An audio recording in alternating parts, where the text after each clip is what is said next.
नमस्कार, स्वागत है आपका एक नई कहानी में। कहानी को बड़े ही ध्यानपूर्वक पूरा सुनिएगा। ये कहानी है एक ऐसे लड़के की जिसे उसका परिवार कोई आदर नहीं देता था, कोई सम्मान नहीं था। फिर भी लड़के ने एक ऐसा काम किया कि उससे एक राजा की लड़की ने विवाह किया। चलो कहानी की शुरुआत करते हैं। एक समय की बात है, रघुनाथपुरा गांव में एक श्यामलाल नाम का लकड़हारा रहा करता था। वह अपने परिवार में अपनी पत्नी और 4 बच्चों के साथ रहता था। साधारण सा जीवन जीने वाले इस लकड़हारे के सबसे बड़े बेटे का नाम सोहन, दूसरे नंबर वाले बेटे का नाम मोहन, तीसरे का नाम धीरज और सबसे छोटे बेटे का नाम था नीरज। बड़े तीनों बेटे तो हष्ट पुष्ट थे और दिखने में भी बहुत सुंदर थे, जिसके कारण लकड़हारा व उसकी पत्नी अपने तीनों बेटों से बहुत प्रेम किया करते थे। घर में उनके ही पसंद का खाना बनता था, उनके पहनने के लिए अच्छे कपड़े आते थे और माता पिता उनकी हर इच्छा पूरी करने की कोशिश किया करते थे। वहीं दूसरी ओर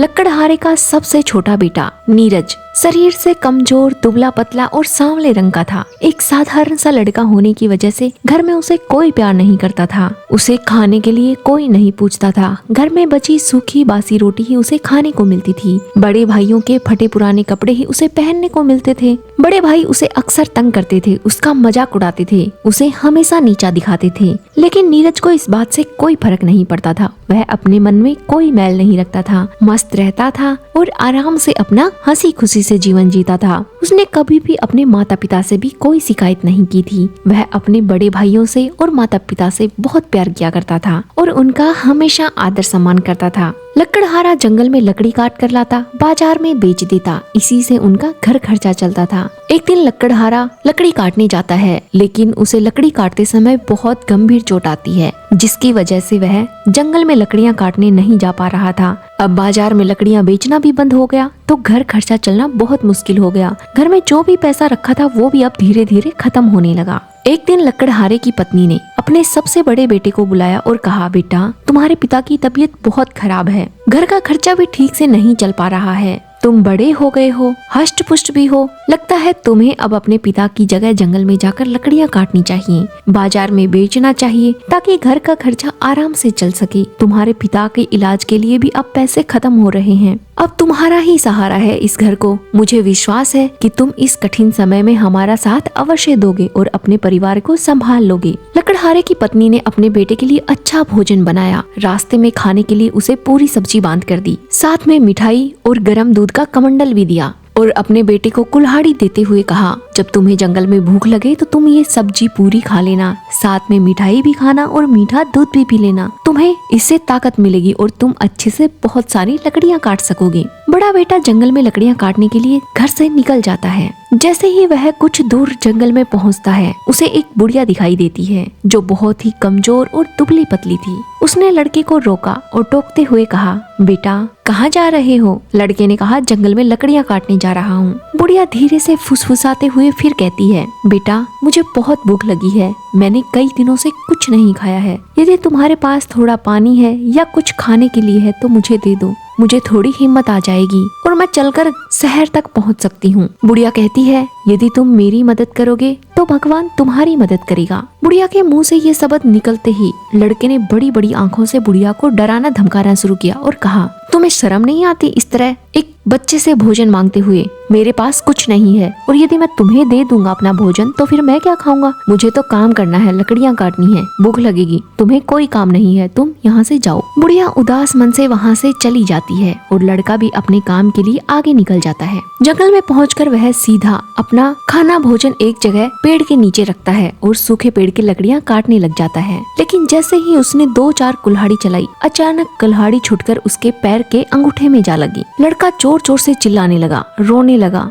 लेकिन जंगल में उसकी मदद के लिए कोई वहाँ नहीं आया। किसी तरह वह अपने पैर पर कपड़ा बांधकर घर तक वापस पहुंचा। घर लौटने पर उसकी माँ ने जब अपने बेटे का ऐसा हाल देखा तो वह रोने चीखने लगी और मरहम पट्टी करके उसे आराम करने के लिए कह दिया। अब लकड़हारे का बड़ा बेटा लकड़ी काटने नहीं जा सकता था तो इसलिए उसने दूसरे नंबर वाले बेटे को बुलाया और कहा, बेटा ना तो तुम्हारे पिता कुछ काम कर पा रहे हैं और तुम्हारे बड़े भाई को भी चोट लग गई है, अब तुम्हें ही जंगल में लकड़ियां काटने के लिए जाना होगा। तुम हष्ट पुष्ट हो, अच्छे से अपने पिता का ये काम संभाल सकते हो, लकड़ियां कुल्हाड़ियाँ लाओ और बाजार में बेच कर आओ, इससे कुछ पैसे मिलेंगे तो घर का खर्चा आराम से चल पाएगा। अब मुझे तुम पर ही भरोसा है, तुम अपने परिवार की इस कठिन समय में मदद अवश्य करोगे। लड़का अपनी माँ की बात मानता है और जंगल में जाने के लिए राजी हो जाता है। अगले दिन सुबह लकड़हारे की पत्नी ने अपने बेटे के लिए बढ़िया भोजन बनाया। वही सब्जी पूरी बांधी और मिठाई देकर साथ में मीठा दूध भी दिया। कुल्हाड़ी देते समय लकड़हारे की पत्नी ने कहा, बेटा ध्यान से लकड़ी काटना, तुम्हारा भाई भी चोटिल हो गया है। अगर तुम अपने परिवार का ध्यान नहीं रखोगे तो कौन रखेगा। जाओ जल्दी से जंगल जाओ, लकड़ियाँ काट कर लाओ और बाजार में बेचकर कुछ पैसे लेकर आओ। लड़का अपनी माँ के हाथ से कुल्हाड़ी लेता है और वहाँ से चला जाता है। जंगल में कुछ दूर निकलता है कि उसे भी वही बुढ़िया मिलती है जो उसके बड़े भाई को मिली थी। बुढ़िया कहती है, बेटा मैं बहुत भूखी हूँ, कई दिनों से मेरे प्राण निकलने वाले हैं, तुम मुझ पर दया करो। अगर तुम्हारे पास खाने पीने के लिए कुछ है तो मुझे थोड़ा सा दे दो, मुझ में कुछ जान आएगी तो मैं शहर तक पहुंच पाऊंगी। बुढ़िया कहती है, अगर तुम धर्म करोगे तो तुम्हें इस धर्म का पुण्य अवश्य मिलेगा। लड़का कहता है, बुढ़िया तुम पागल हो गई हो क्या? मैं काम करने के लिए जा रहा हूँ, मुझे जंगल से लकड़ियाँ काटनी है और यदि लकड़ियाँ काटते काटते मुझे भूख लगी तो मैं क्या खाऊंगा? मैं तुम्हें भोजन नहीं दे सकता, जाओ यहाँ से। ये सब कहकर लड़का वहाँ से चला जाता है और जंगल में पहुंचकर अपना खाना पीना एक पेड़ के नीचे रखता है और सूखे पेड़ को काटने लग जाता है। जैसे ही उसने भी 2-4 कुल्हाड़ियाँ चलाई, कुल्हाड़ी निकलकर उसके पैर पर जा लगी। उसके पैर से बहुत खून बहने लगा। दर्द के मारे वह चिल्लाने लगा और मदद की गुहार लगाने लगा, लेकिन जंगल में उसकी मदद के लिए कोई नहीं आया। वह जोर जोर से चिल्लाता रहा और धीरे धीरे खुद को संभालता हुआ घर पहुंचा। लकड़हारे की पत्नी अपने बेटे को इस तरह जख्मी देखकर बहुत चिंतित होती है और वह भगवान से कहती है, भगवान ये हमारी कैसी परीक्षा ले रहे हैं आप? इस समय मेरे 2 बेटे और मेरे पति बिस्तर में हैं, घर का खर्चा कैसे चलेगा? किसी तरह से रात बीती। अगले दिन लकड़हारे की पत्नी अपने तीसरे नंबर के बेटे को बुलाती है और कहती है, बेटा तुम्हारे पिता की तो तबीयत पहले से खराब है, तुम्हारे दोनों भाई भी बहुत जख्मी हो गए हैं, वो इस हालत में जंगल से लकड़ियाँ काट कर नहीं ला सकते। तुम हष्ट पुष्ट हो, स्वस्थ हो, तुम्हें ही जंगल से जाकर लकड़ियाँ काटनी चाहिए और बाजार में बेचकर कुछ पैसे लाने चाहिए, घर खर्चा कैसे चलेगा? लड़का अपने माँ की बात मानता है और कहता है, ठीक है माता आप चिंता ना करें, मैं जंगल से लकड़ियाँ काटने जाऊंगा। लकड़हारे की पत्नी अपने बेटे के लिए स्वादिष्ट भोजन पकाती है, साथ में मिठाई और दूध देकर हाथ में कुल्हाड़ी देते हुए कहती है, बेटा ध्यान से लकड़ियाँ काटना, तुम्हारे दोनों भाई भी जख्मी हो गए हैं, तुम अगर ध्यान नहीं रखोगे तो फिर परिवार का ध्यान कौन रखेगा?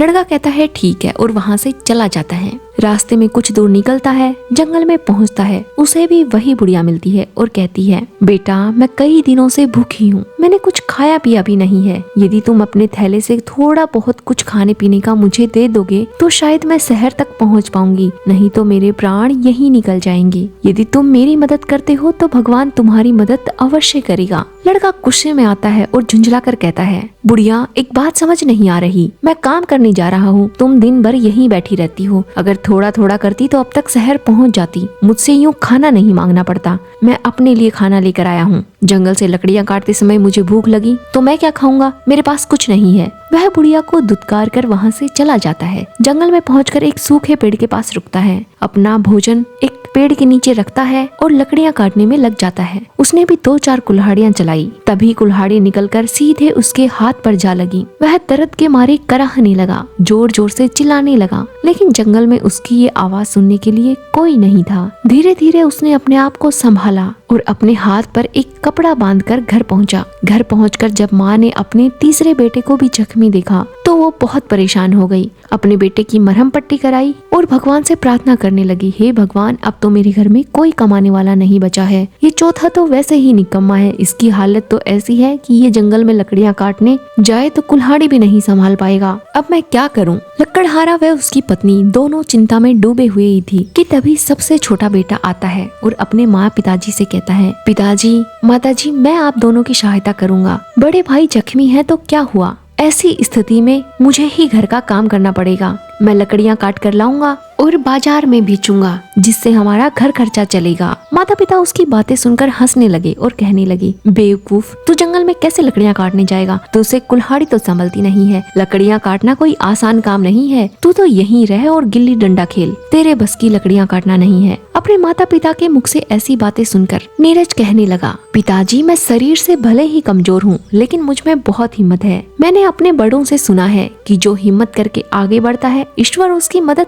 अवश्य करता है। लकड़हारा और उसकी पत्नी कहते हैं, बेटा तुम तो बेवकूफी भरी बातें कर रहे हो, तुम्हारे शरीर में इतना जोर नहीं है। हमारी बात मानो, ये दिमाग का काम नहीं है, इसमें शारीरिक क्षमता की जरूरत है और वो तुम में दिख नहीं रही है। तुम यहीं रहो, हम कोई ना कोई जुगाड़ कर लेंगे। लकड़हारा वह उसकी पत्नी लड़के को बहुत समझाते हैं लेकिन वह अपनी जिद पर अड़ा रहता है। जंगल में लकड़ियां काटने के लिए तैयार हो जाता है। ये सब देखकर उसके माता पिता उसकी जिद मान लेते हैं और कहते हैं, ठीक है जा, तू भी जा जंगल में और अपनी किस्मत आजमा ले, देखते हैं क्या करता है, तेरा भी शौक पूरा हो जाएगा। नीरज कुल्हाड़ी लेकर चलने लगता है तो अपनी माँ के पास जाता है और कहता है कि माँ मैं लकड़ियाँ काटने जा रहा हूँ। लकड़हारे की पत्नी फिर कहती है, बेवकूफ मत बनो, जिद करने से काम नहीं होता है। अरे जब तुम्हारे तीनों लायक भाई इस काम को नहीं कर सके तो तू क्या कर लेगा। लेकिन लड़का नहीं मानता है और जाने के लिए तैयार हो जाता है। तो लकड़हारे की पत्नी उसे बासी सूखी रोटी देती है, साथ ही कमंडल में पानी भर के दे देती है और कहती है, जा अगर भूख लगे तो इससे तेरा पेट भर लेना, यही बहुत है तेरे लिए। लेकिन नीरज को इस बात का कोई बुरा नहीं लग रहा था।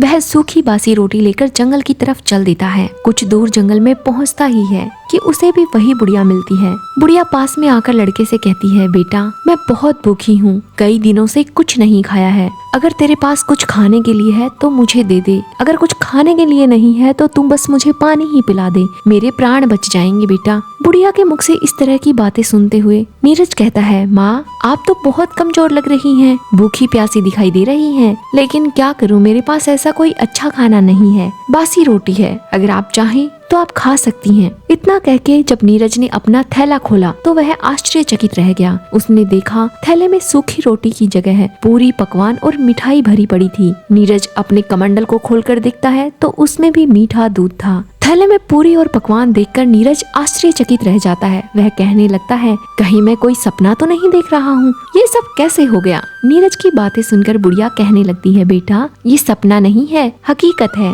तुमने मुझ गरीब लाचार बुढ़िया पर दया दिखाई, उसी का फल भगवान ने तुम्हें दिया है। तुम्हारी सूखी रोटी पूरी और पकवान में बदल गई है और कमंडल में रखा पानी मीठा दूध बन गया है। ये सब भगवान की मर्जी है और तुम्हारी दया का परिणाम है। जो लोग दूसरों का भला करते हैं भगवान उनका भला अवश्य करते हैं, इस बात की गांठ बांध लो तुम। लड़का उस बुढ़िया को खाना खिलाता है। बुढ़िया लड़के को जाते समय कहती है, मैं बहुत भूखी थी, तुमने मुझे खाना खिलाया, लेकिन मैं तुम्हें अब कुछ देना चाहती हूँ, मेरे साथ आओ। इतना कहकर नीरज बुढ़िया के साथ साथ चलने लगा और एक पेड़ के पास पहुँचा। पेड़ के पास पहुँचकर बुढ़िया ने कहा, बेटा जब मैं यहाँ से चली जाऊँ तब तुम इस पेड़ को काट देना। पेड़ काटने के बाद तुम्हें एक ऐसी चीज मिलेगी जो तुमने इससे पहले कभी नहीं देखी होगी। वही चीज तुम्हारे बहुत काम आएगी और हो सकता है इस चीज के कारण तुम्हारी किस्मत बदल जाए। इतना कहकर बुढ़िया तो वहाँ से चली जाती है। नीरज बहुत खुश होता है। जब बुढ़िया नीरज की नजरों से ओझल हो गई तो उसने कुल्हाड़ी उठाई और दोनों हाथों से पकड़कर पेड़ पर जोर जोर से वार करने लगा।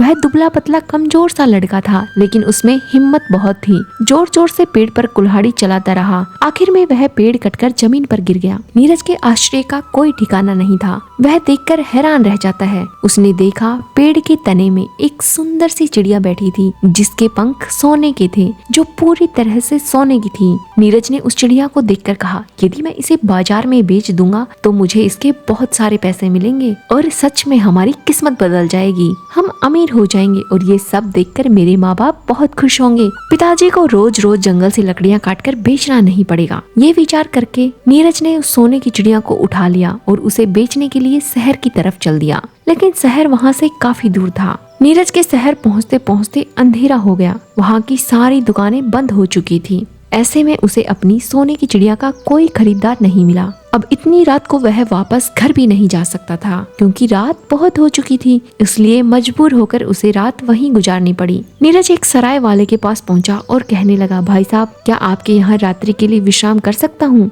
आपका जो भी किराया बनेगा मैं चुका दूंगा, क्योंकि मुझे सुबह यहाँ से बाजार जाना है। नीरज की बात सुनकर सराय वाले ने कहा, ये सराय है, मैंने इसीलिए तो बनाई है कि तुम जैसे मुसाफिर यहाँ आए और रात गुजार सकें। सराय वाले ने नीरज के हाथ में जब एक अद्भुत चिड़िया देखी तो कहने लगा, अरे ये तो सोने की चिड़िया है, आपके पास कहाँ से आई? इसके तो सारे पंख सोने के हैं, कितनी सुंदर चिड़िया है। ऐसी अद्भुत चिड़िया मैंने अपने जीवन में कभी नहीं देखी। मेरी 3 बेटियां हैं, मैं उन्हें बुला कर लाता हूँ। वो यदि ऐसी अद्भुत चिड़िया देखेंगी तो बहुत खुश हो जाएंगी। सराय वाला तुरंत जाता है और अपनी तीनों बेटियों को बुला कर ले आता है। तीनों लड़कियां सोने की चिड़िया को देखकर कहती हैं, कितनी सुंदर है। उनमें से बड़ी बेटी कहती है, ये चिड़िया बहुत सुंदर है, ये तो पूरी सोने की है। फिर मझली बेटी कहती है, इसके पंख तो सोने के हैं। और सबसे छोटी बेटी कहती है, नीरज तुम तो बहुत किस्मत वाले हो, तुम्हारे पास ऐसी अद्भुत चिड़िया जो है, ऐसी सोने की चिड़िया हमने पहले किसी के पास नहीं देखी। तीनों बेटियां सोने की चिड़िया की तारीफ करती हैं और उसे देखने के बाद वापस चली जाती हैं।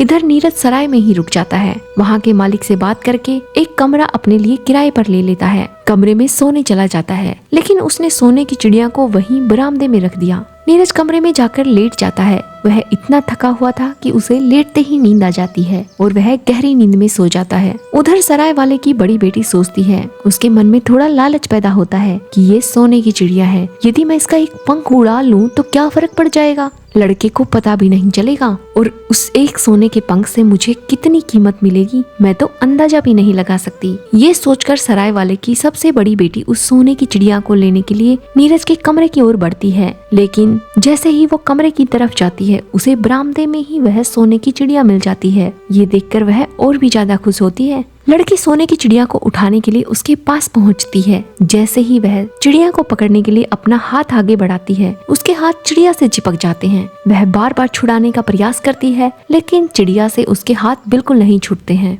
वह घबराकर अपनी छोटी बहन को आवाज लगाती है। बड़ी बहन की आवाज सुनकर मझली बहन तुरंत बाहर आती है। बाहर आकर देखती है कि उसकी बहन के हाथ सोने की चिड़िया से चिपके हुए हैं। वह बहन से पूछती है, दीदी ये क्या कर रही हो तुम, और तुमने ये अपने हाथ चिड़िया से क्यों चिपका रखे हैं? बड़ी बहन कहती है, मेरे हाथ अपने आप इस चिड़िया से चिपक गए हैं, जल्दी आओ और मेरे हाथ छुड़वा। जैसे ही मझली बहन अपनी बड़ी बहन के हाथ चिड़िया से छुड़वाने के लिए हाथ लगाती है, वह भी उस चिड़िया से चिपक जाती है। अब उन दोनों बहनों के हाथ सोने की चिड़िया से चिपके हुए थे। दोनों बार बार प्रयास कर रही थी, लेकिन अपने हाथ नहीं छुड़वा पा रही थी। उन्होंने अपनी तीसरी छोटी बहन को आवाज लगाई। वह भी बड़ी बहनों की आवाज सुनकर तुरंत बाहर आई। जैसे ही उसने देखा कि उसकी दोनों बहनें सोने की चिड़िया से चिपकी हुई हैं, तो वह बहनों से पूछती है कि ये सब क्या कर रही हो दीदी। उसकी बहनें कहती हैं कि हमारे हाथ इस सोने की चिड़िया से चिपक गए हैं, तुम जल्दी आओ और हमारे हाथ छुड़वाओ। लेकिन जैसे ही तीसरी बहन भी हाथ छुड़वाने के लिए जैसे ही उस सोने की चिड़िया पर हाथ रखती है,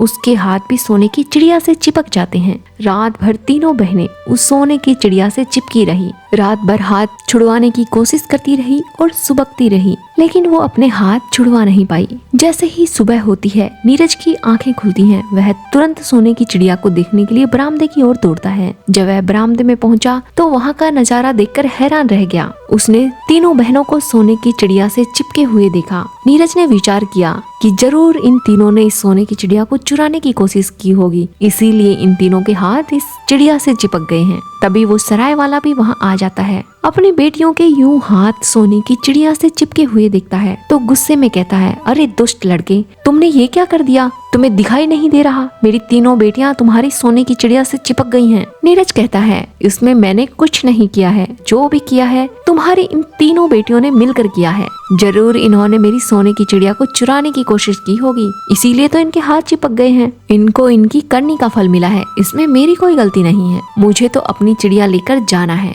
और इतना कहकर नीरज अपनी चिड़िया को लेकर वहाँ से चल पड़ता है। उसकी सोने की चिड़िया के साथ वो सराय वाले की तीनों बेटियां भी चल देती हैं, क्योंकि उनके हाथ तो सोने की चिड़िया से चिपके हुए थे ना। ऐसे में वह सराय वाला कुछ भी नहीं कर पा रहा था। उसकी तीनों बेटियां अपने किए पर पछता रही थी और रो रही थी, लेकिन अब वो कुछ कर भी नहीं सकती थी। जैसे ही नीरज अपनी चिड़िया को वहाँ से लेकर कुछ दूर निकलता है, उन्हें एक बूढ़ा आदमी दिखाई देता है। वह बूढ़ा आदमी सराय वाले की तीनों बेटियों को देखकर पहचान लेता है। लड़कियों को पहचान कर वह बूढ़ा आदमी सोचता है, ये लड़का इन तीनों लड़कियों को लेकर कहाँ जा रहा है, और जोर से आवाज लगाकर कहता है, अरे बेटा, तुम इन तीनों लड़कियों को कहाँ लेकर जा रहे हो? मैं इन तीनों को पहचानता हूँ, ये सराय वाले की बेटियां हैं। नीरज उस बूढ़े व्यक्ति की बात पर कोई ध्यान नहीं देता है और चुपचाप आगे की तरफ चलता रहता है। बूढ़ा दौड़कर उस लड़के के पास जाता है, लड़कियों को छुड़वाने की कोशिश करता है, लेकिन जैसे ही उस बूढ़े आदमी ने लड़कियों को पकड़कर उन्हें छुड़वाने की कोशिश की, वह भी उन लड़कियों के साथ चिड़िया से चिपक जाता है।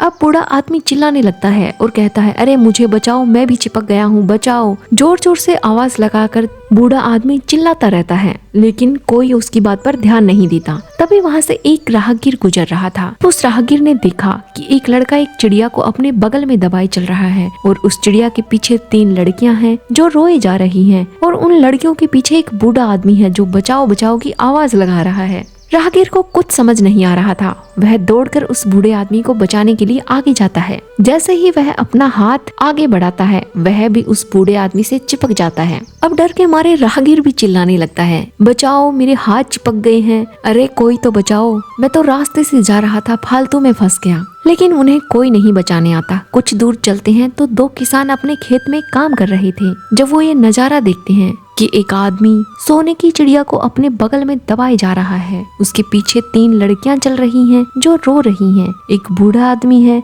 जो बचाओ बचाओ चिल्ला रहा है, उसके पीछे एक जवान लड़का भी चिपका हुआ है, वह भी मदद की गुहार लगा रहा है। दोनों किसान दौड़कर उनकी मदद करने के लिए जाते हैं। जैसे ही उन्होंने बचाने के लिए उन्हें पीछे खींचना चाहा, वैसे ही उन दोनों के हाथ भी उस राहगीर से चिपक जाते हैं। अब दोनों किसान बहुत प्रयास करते हैं अपना हाथ छुड़वाने का, लेकिन वो अपने हाथ छुड़वा नहीं पा रहे थे। मजबूर होकर वो भी नीरज के पीछे पीछे चल देते हैं। अब नीरज आगे आके चिड़िया को बगल में दबाए हुए चल रहा था। उसके पीछे सराय वाले की 3 बेटियां चल रही थी, उनके पीछे एक बूढ़ा आदमी, फिर उसके पीछे एक राहगीर और उसके पीछे 2 किसान। कुल मिलाकर 7 आदमी उस लकड़हारे के बेटे के पीछे पीछे चल रहे थे। क्योंकि उस चिड़िया ने उन सबको जकड़ रखा था, वह सब बेबस होकर पीछे पीछे चले जा रहे थे। शाम होते होते वो सब एक शहर के पास पहुंच जाते हैं। जैसे ही वो लोग शहर के पास पहुंचते हैं तो उन्होंने देखा कि भीड़ लगी हुई है। लोग अपनी छत से और अपने घर की खिड़कियों से उन्हें देख रहे हैं। ऐसा नजारा किसी ने पहले नहीं देखा था। चलते चलते वो लोग भी बहुत थक गए थे, तो सराय वाले की लड़कियों ने कहा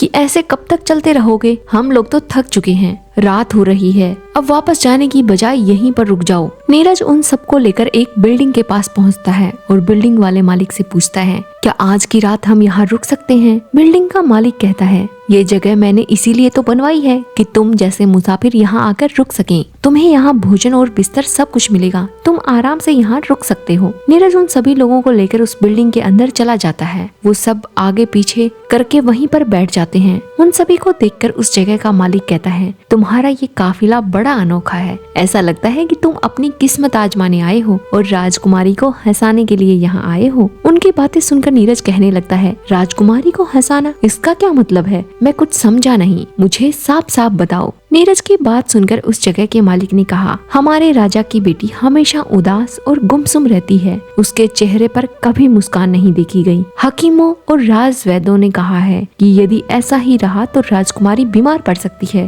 और उसकी मृत्यु भी हो सकती है। इसलिए राजा ने घोषणा करवा दी है कि जो भी राजकुमारी को हंसा देगा उसका विवाह राजकुमारी से करा दिया जाएगा। जब से राजा ने ये घोषणा की है तब से कई लोग अपनी अपनी किस्मत आजमाने के लिए यहाँ आते हैं, लेकिन कोई भी व्यक्ति अब तक राजकुमारी को हंसा नहीं पाया है। नीरज बिल्डिंग के मालिक की बात सुनकर रात भर बेचैनी में रहता है और सोचता है कि उसके साथ तो एक अनोखा काफिला है और शायद ये देखकर राजकुमारी हंस पड़े। अगर ऐसा हुआ तो उसका विवाह राजकुमारी से हो जाएगा और उसकी भी किस्मत बदल जाएगी। इसी विचार से वह रात भर करवटें बदलता रहा। सुबह होते ही उसने अपनी चिड़िया को बगल में दबाया और काफिले को लेकर राजा के महल की ओर चल पड़ा। बाकी सभी लोग सोने की चिड़िया से चिपके हुए नीरज के पीछे पीछे चल रही थी। जैसे ही नीरज राजमहल के मुख्य द्वार पर पहुंचा तो पहरेदार ये दृश्य देखकर ठहाके मारकर हंसने लगा। फिर कुछ देर बाद पहरेदार ने नीरज से बोला, वाह भाई, तुम्हारा ये काफिला तो बहुत अद्भुत है, इसे देखकर लोग हंसते हंसते लोटपोट हो जाएंगे। मैं जान गया हूँ कि तुम यहाँ क्यों आए हो। पहरेदार ने उसी समय जाकर राजा को सारी बातें बताई। राजा ने भी तुरंत नीरज को दरबार में बुला लिया। जैसे ही नीरज और उसका काफिला राजा के दरबार में हाजिर हुए, नीरज ने राजा को अपना परिचय दिया और बोला, महाराज, मैंने आपकी घोषणा सुनी, इसलिए मैं अपनी किस्मत आजमाने के लिए आया हूँ। यदि आप आज्ञा दें तो मैं राजकुमारी को हंसा दूंगा। मुझे विश्वास है कि राजकुमारी को हंसी जरूर आएगी। राजा ने काफिले को देखकर कहा, वाह, बहुत खूब काफिला है तुम्हारा, ये तो बहुत अद्भुत है। राजा सोचने लगे कि लड़के के बगल में सोने की चिड़िया और उसके पीछे चिपके हुए 7 व्यक्ति, ये तो हंसने की नहीं ठहाके लगाने वाली बात है। राजा ने राजकुमारी को दरबार में बुलाया। राजकुमारी दरबार में आई तो वह बहुत उदास और गुमसुम सी थी, लेकिन जैसे ही उसकी नजर नीरज पर पड़ी और उसके बगल में सोने की चिड़िया और उसके पीछे 7 आदमियों को देखा तो राजकुमारी अपनी हंसी नहीं रोक पाई। वह ठहाके मारकर हंसने लगी और हंसते हंसते लोटपोट हो गई। राजकुमारी इससे पहले कभी इतनी जोर से नहीं हंसी थी। सारा दरबार हंसने लगा। राजा राजकुमारी को हंसते हुए देखकर बहुत खुश हुए। राजकुमारी की हंसी के कारण सोने की चिड़िया से चिपके हुए लोग धीरे धीरे आजाद हो गए। तभी नीरज ने सोने की चिड़िया को सराय वाले की सबसे बड़ी बेटी को दे दिया और कहा, ये सोने की चिड़िया अब तुम्हारी है, तुम इसे अब अपने घर ले जा सकती हो। बूढ़ा आदमी, राहगीर और दोनों किसान भी अपने अपने रास्ते अपने अपने घर चले गए। लेकिन नीरज राजा के दरबार में खड़ा था और सोच रहा था कि राजा अपनी घोषणा के अनुसार उसका विवाह अब राजकुमारी से करवा देंगे। लेकिन राजा की नीयत अब बदल चुकी थी। राजा सोचने लगे, नीरज ने राजकुमारी को हंसा तो दिया, पर यह मामूली सा लकड़हारा है, राजकुमारी इससे विवाह कैसे करेगी। राजा किसी भी हाल में इस मामूली से लकड़हारे को अपना दामाद नहीं बनाना चाहते थे, तो उन्होंने एक उपाय सोचा जिससे वो राजकुमारी का विवाह नीरज से ना होने दे सके। उधर नीरज राजकुमारी से विवाह करने के लिए उतावला था। उसने राजा से कहा, महाराज, मैंने अपनी शर्त पूरी कर दी है, अब आप भी अपनी शर्त के अनुसार राजकुमारी का विवाह मेरे साथ करवा दीजिए। राजा ने कहा, तुम अभी भी हमारी बेटी के लायक नहीं हो, पहले उसके लायक बनो, फिर हमसे आकर मिलो। नीरज ने पूछा, महाराज, अब आप मुझसे क्या चाहते हैं? तब राजा ने कहा, तुम एक ऐसा आदमी ढूंढ कर लाओ जो 100 मण दूध एक साथ पी जाए। नीरज बहुत परेशान हुआ, सोचने लगा ऐसा आदमी कहाँ मिलेगा, और ये सोचते सोचते वह राजमहल से बाहर आ गया। राजमहल से बाहर आकर नीरज चलते चलते सोचने लगा कि आखिर वो ऐसा आदमी कहाँ से ढूंढ कर लाए। तभी उसको उस बूढ़ी अम्मा की याद आई जिसने उसे सोने की चिड़िया दी थी। नीरज सोचता है, क्यों ना मैं उस बूढ़ी अम्मा के पास जाऊं जिन्होंने मुझे सोने की चिड़िया दी है, शायद वो मेरी इस समस्या का भी समाधान दे दे। नीरज जंगल पहुंचकर उसी पेड़ के पास जाता है जहाँ उसे सोने की चिड़िया मिली थी। उस पेड़ के पास पहुंचकर नीरज ने देखा कि वो बूढ़ी अम्मा रो रही थी। नीरज ने पूछा, माता जी, आप क्यों रो रही हैं? बुढ़िया लकड़हारे को देखकर पहचान जाती है कि ये तो वही लड़का है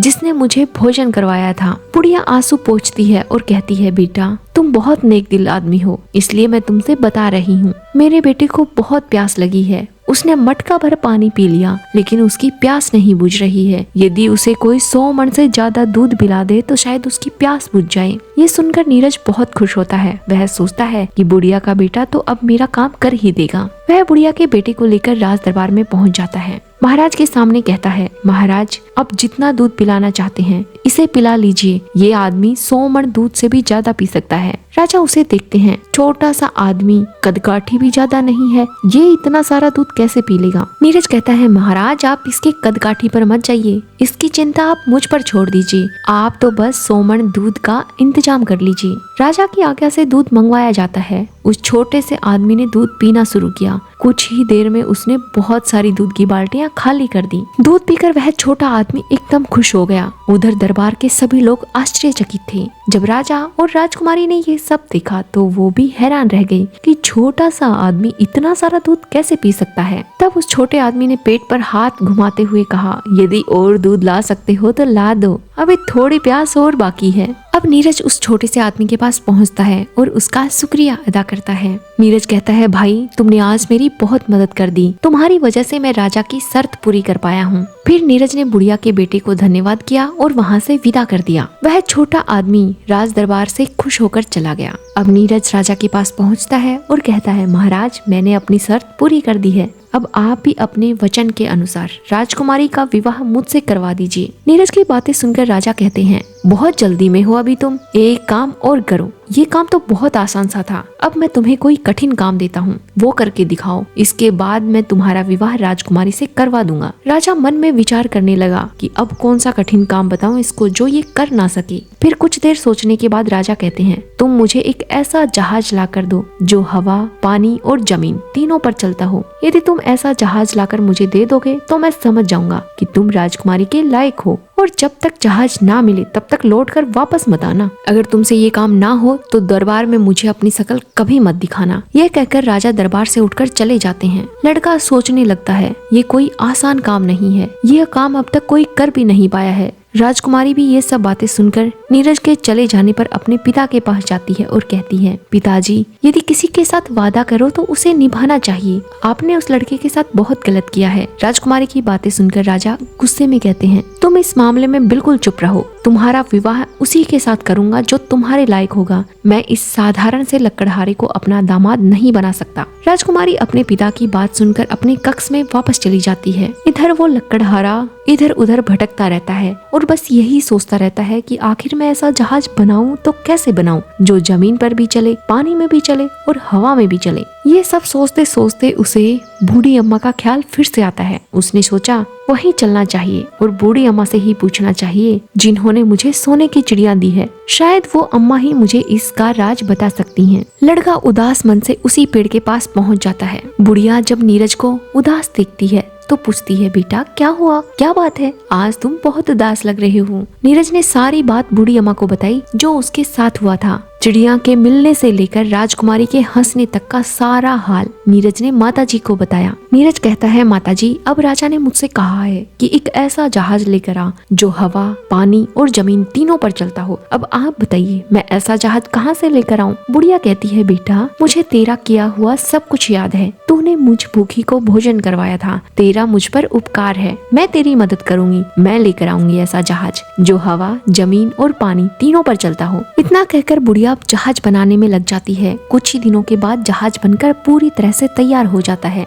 नीरज ने जब ये जहाज देखा तो वह बहुत खुश हो गया। नीरज जहाज को लेकर राजमहल की तरफ जाने के लिए तैयार होता है। वह साथ में उस बूढ़ी अम्मा को भी लेकर जाता है। राजमहल में पहुंचकर जब नीरज नीचे उतरता है तो राजा के आश्चर्य का ठिकाना नहीं रहता। वो सोचने लगते हैं, कैसे नामुमकिन काम को इस लड़के ने मुमकिन कर दिखाया। लगता है नियति भी यही चाहती है इन दोनों का विवाह हो, क्योंकि जो कोई सपने में नहीं सोच सकता उस काम को इस लड़के ने मुमकिन करके दिखाया है। अब राजा को भी समझ आ चुका था कि ये लड़का मेरी बेटी के योग्य है। इससे योग्य कोई दूसरा नहीं हो सकता जिसने मेरी दोनों शर्तों को पूरा किया है। राजा ने राजकुमारी का विवाह उस नीरज नाम के लकड़हारे से करवा दिया। कुछ ही दिनों बाद नीरज उस राज्य का राजा बन गया और इस तरह उसकी किस्मत पूरी तरह से बदल चुकी थी।